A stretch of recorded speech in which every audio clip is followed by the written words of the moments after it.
தயாரிப்பாளர் அவர் யார் துரோகம் பண்ணார் மட்டும் சொல்லாம ஒட்டுமொத்த ப்ரொடியூசரை எது தப்பு பண்ண மாதிரி ஜெனரலா பேசி போயிட்டார். தம்பி, உங்களுக்கு துரோகம் பண்ணவன் தப்பு, அது எப்படி துரோகம்லாம் தெரியாது. இது ஒரு ப்ரொடியூசர் நடத்துற விழா. அவர் என்ன கஷ்டப்பட்டாருன்னு நீங்க அவரை பார்த்த கேட்டா தான் தெரியும். ஒட்டுமொத்தமா பேசிட்டு ப்ரொடியூசர் கவுன்சில் தலையிடல. ஒரு நீங்க கவுன்சில்ல போய் கம்ப்ளைண்ட் பண்ணீங்களா? கோச்சிக்காதீங்க, ஒரு அண்ணனா கேட்கிறேன். எத்தனை மெம்பர் இருக்காங்க? 2000 மெம்பர் இருக்காங்க. எவ்வளவு பிரச்சனை? படம் எடுக்கிறோம், 200 பேர் எடுக்கிறான், எத்தனை பிரச்சனை வரும்? அப்ப ப்ரொடியூசர் கவுன்சில வந்து கேட்கும். நாம போ நடிகர் சங்கம், நீங்க நடிகர்னா நடிகர் சங்கம் போகணும்.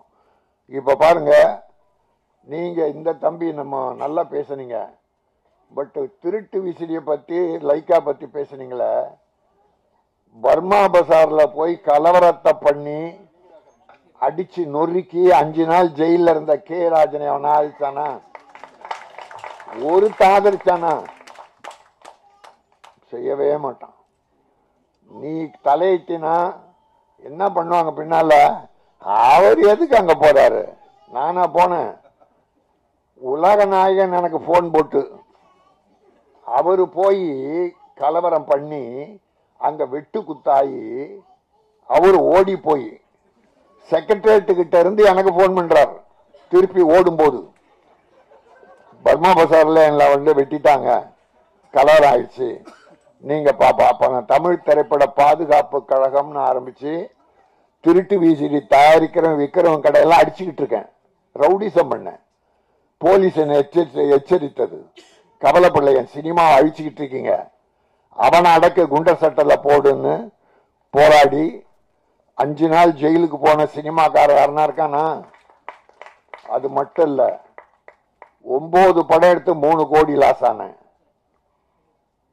அதுல டபுள்ஸ் ஒரு படம், பிரபுதேவா மீனா, இந்த என் தம்பி தேவாவின் மகன் ஸ்ரீகாந்த் எங்க செல்ல பிள்ளை, அவனை மியூசிக் டைரக்டரா போட்டேன். ஃபர்ஸ்ட் பிக்சர் நான் தான் போட்டேன். அடுத்த நினைக்காத நாளில் பார்த்திபன் தேவனே, என் தம்பி தேவா தேனிசை தென்றல், அவர் இசை. இப்படி எல்லாம் இருக்கு. அது 2 படமே எனக்கு லாஸ். சின்ன படம் எடுத்து சின்ன லாஸ், பெரிய படம் எடுத்து பெரிய லாஸ். நானும் இந்த சினிமாவுக்காக உழைச்சிட்டு இருக்கேன். அதை விட்டுட்டு எல்லாரும் நல்லா இருக்கணும், படம் எடுக்கிறோம் முதல்ல நல்லா இருக்கணும்.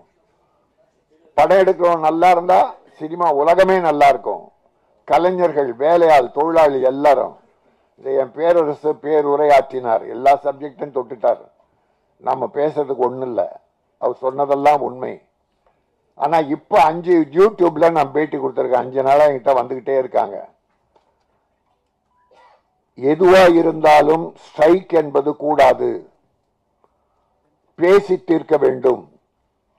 ப்ரொடியூசர்ஸ் தம்பி, ஒண்ணு கேட்கிறேன், ஒரு 5 வருஷ கணக்கு எடுத்துங்க. அண்ணனை தப்பா நினைக்காதீங்க. வேதனை, எல்லா ப்ரொடியூசர் வேதனை என் மனசுல இருக்கு. ஏன்னா ப்ரொடியூசருக்காக நான் வாழ்ந்துகிட்டு இருக்கேன். இந்த 5 வருஷத்துல படம் எடுத்தவன் 1000 பேர் இருப்பாங்க, 1500 2000 கூட இருக்கும். அதுல எத்தனை பேர் இப்ப படம் எடுக்கிறாங்க? யாரும் அதுல போன வருஷம் படம் எடுத்தவங்க இப்ப யார் எடுக்கிறாங்க? ஏன் எடுக்கல? என் ப்ரொடியூசருக்கு என்னன்னா, ஒரு படம் எடுக்கும் போது பணம் போட்டு அது வெற்றி பெற்று பாதி பணம் வந்தா கூட மறுபடியும் படம் தான் ஆரம்பிப்பான். 100% திருப்பி வர வேண்டாம். பாதி பணம் திரும்பி வந்தாலும் படம் தான் ஆரம்பிப்பான். 100கணக்கான தொழிலாளிக்கு வேலை. நடிகர் எப்படி வாடுறாங்கன்ற பத்தி எனக்கு கவலை இல்லை, அவங்க எப்படி ஒன்னா வாழ்ந்துருவாங்க. ஒரு படத்துல ஒரு 50 லட்சம் சம்பளம் வாங்கினா ஒரு 2 வருஷம் தள்ளலாம். ஆனா என் தொழிலாளி கதி என்ன? அன்னன்னைக்கு வேலை செய்ய சம்பாரிச்சாதான் அவங்க கூட பிழைக்கும். இப்ப திடீர்னு ஸ்ட்ரைக்குன்னு அறிவிச்சா அவங்க குடும்ப கதி என்ன? முன்னால விஷால் ப்ரொடியூசர் கவுன்சில் தலைவராக இருந்தப்போ கியூபு பணம் வாரத்துக்கு 8000 கட்டணும். கியூபுக்கு படம் தியேட்டருக்கு வரணும்னா கியூப் மூலமா தான் வரும். 8000 வாரத்துக்கு.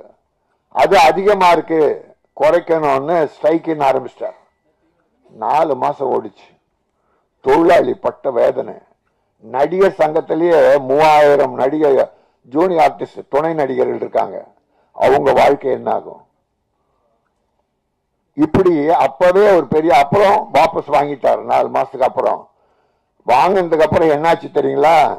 8000 இருந்தது 12000 ஆயிடுச்சு. வாரம் 12000.